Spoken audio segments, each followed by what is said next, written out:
السلام عليكم ورحمة الله وبركاته. ازيكم يا حبايب قلبي؟ وحشتوني من الفيديو اللي فات، يا رب تكونوا بخير. النهاردة هنعمل مع بعض الفراخ الستريبس مع الرز الريزو بأسهل طريقة وبطعم خطير جدا جدا، ما يقلش عن مستوى وطعم الأكل ده بره. إن شاء الله يعجبكم، ويلا بينا نعمل الفراخ الستريبس والرز الريزو بأسهل وأسرع طريقة. معايا 3 صدور من الفراخ، غسلتهم ونشفتهم كويس قوي. هبدأ اقطعهم واحدة واحدة.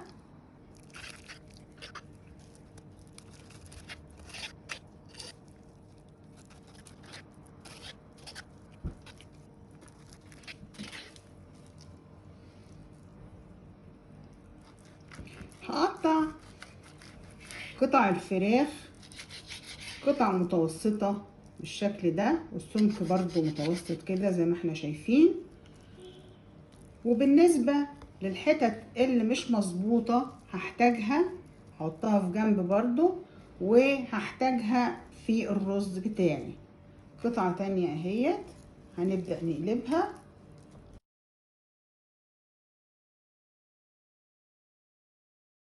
بعد ما قطعت الفراخ بالشكل ده يا حبايبي قطع طولية والسمك متوسط، لا تخين قوي ولا رفيع قوي، هنقلهم في بولة بالشكل ده كده.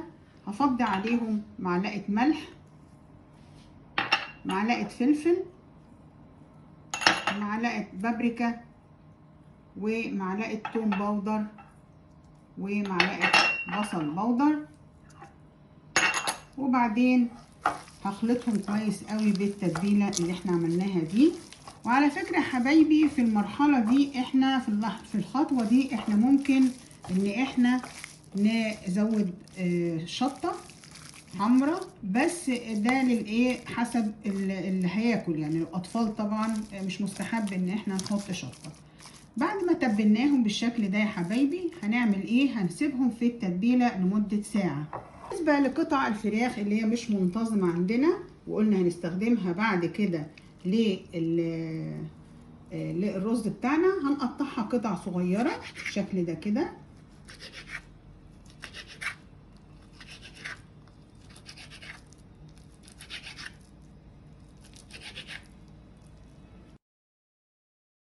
ونسيبهم لحد ما نبدأ نستخدمهم في الرز. بعد كده هنجيب يا حبايبي طبق بالشكل ده، وهنفضي فيه كوباية ونص دقيق،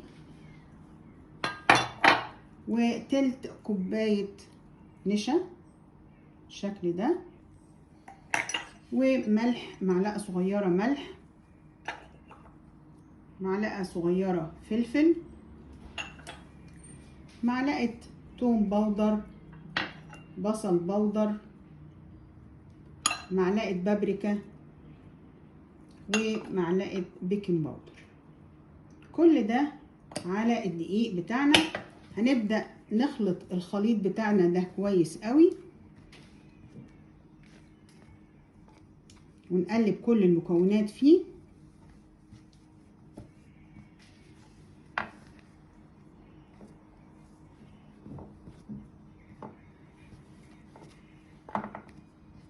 لحد ما كل المكونات تتوزع على الدقيق بتاعي. هنقسم كمية الدقيق دي لنصين، نص هناخده في البولة لوحدها كده بره،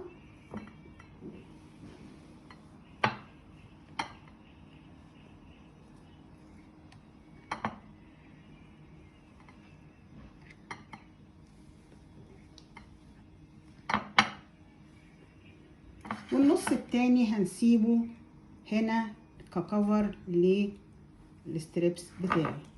هنيجي هنا في الكمية اللي انا واخداها ديت، هضيف عليها بيضاية،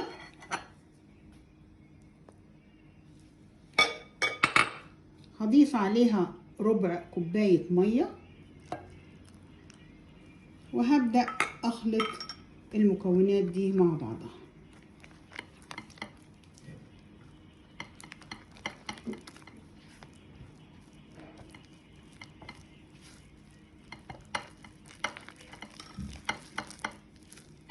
بعد ما خلطنا المكونات بتاعتنا يا حبايبي، وصل القوام للقوام اللي احنا شايفينه ده، هو ده القوام المطلوب.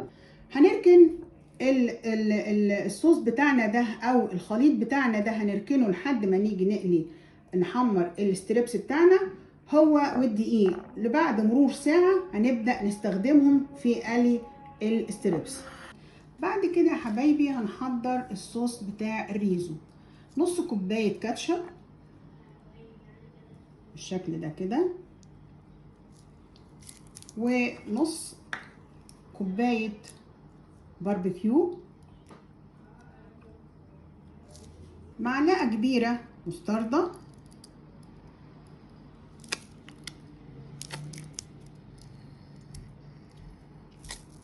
معلقة فلفل صغيرة، معلقة توم باودر وبصل باودر، معلقة صغيرة ملح، معلقة صغيرة خل، معلقة صغيرة صويا صوص،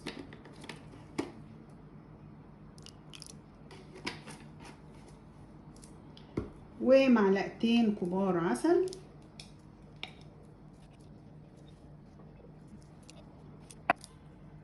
وبعد كده هنبدأ نقلب المكونات اللي عندنا دي كلها، ويبقى الصوص بتاع الريزو جاهز. وممكن يا حبايبي نزود، طبعا ده حسب الرغبة، معلقة كبيرة او صغيرة من الكاتشب الحار، ودي طبعا حسب الرغبة. هنحط في الزيت بصلة مبشورة، وهنبدأ نقلب لحد ما تاخد اللون الذهبي. بعد البصلة ما اخدت اللون الذهبي ده يا حبايبي، هنزل بالفراخ بتاعتي.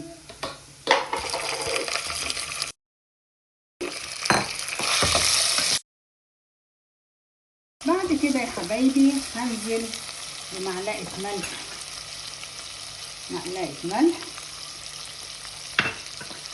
كبيرة، معلقة فلفل صغيرة، معلقة توم باودر وبصل باودر، معلقة بابريكا، معلقة قرفة صغيرة، معلقة كركم صغيرة، ومعلقة كاري كبيرة. وابدأ اقلب الفراخ كويس قوي لحد ما تبدأ الفراخ تنزل المية اللي جواها، وبعدين ننزل بعد كده بالمية المغلية. بعد كده حبايبي هنضيف 4 كوبايات مية مغلية،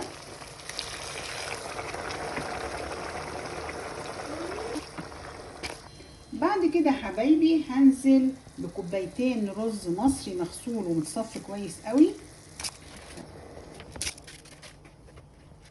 وبعد كده يا حبايبي هظبط الحدق بتاعي، كان عايز ملح هزود ملح، ما كانش خلاص هنغطي ونعلي عليه ونتعامل معاه كأي رز تاني.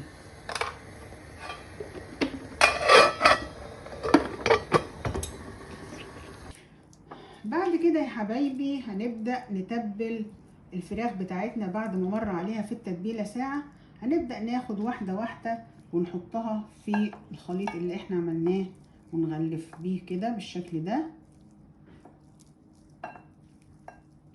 وبعد ما نغلفه هنبدأ ننزل منه اي زوايد بالشكل ده في الخليط، ونبدأ نحطها في الدقيق بتاعنا ونغلفها من كل حتة.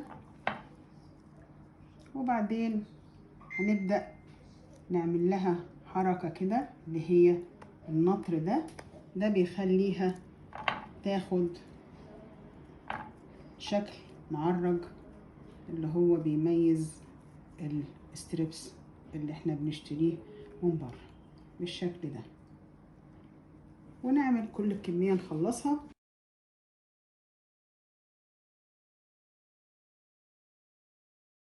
بعد ما خلصنا تتبيل الفراخ بتاعتنا حطيناها في الدقيق بالشكل اللي احنا شفناه ده. هنرفع طاسة على النار ونحط فيها زيت بس يكون غزير نوعا علشان يغطي قطع الستريبس بتاعي. اول ما تبدأ تسخن هنزل بقطع الفراخ بتاعتي واحدة ورا واحدة.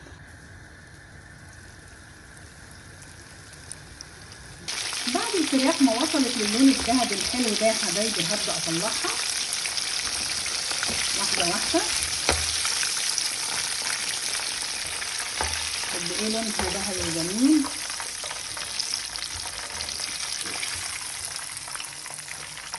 ونصفيها بالشكل ده لحد ما نخلص، ونبدأ نحط فراخ مرة تانية لحد ما نخلص الكمية بتاعتنا كلها. زي ما انتوا شايفين يا حبايبي طلعنا الستريبس بتاعنا، حمرناه وعملنا الرز بتاعنا الريزو، والشكل والمنظر جميل جدا جدا. وهنشوف قطعة من الفراخ بتاعتنا الستريبس دي ظروفها ايه. هنلاقيها قد ايه مقرمشة. هنحاول نقطعها كده ونشوف مع بعض هل هي مستوية مع ولا لا من جوه. هنشوف، تعالوا نبص مع بعض. مستوية كويس جدا والكفر باين جميل، والطعم ان شاء الله يكون اجمل.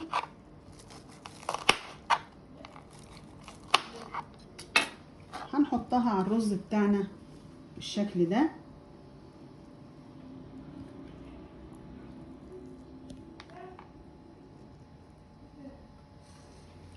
هنحط الصوص بتاعنا على الرز وعلى الفراخ بالشكل ده. المنظر جميل قوي ويفتح النفس. يا رب تكونوا استفدتوا من الفيديو ويكون عند حسن ظنكم، والى اللقاء في فيديو جديد ان شاء الله، وبالهنا والشفا يا حبايبي.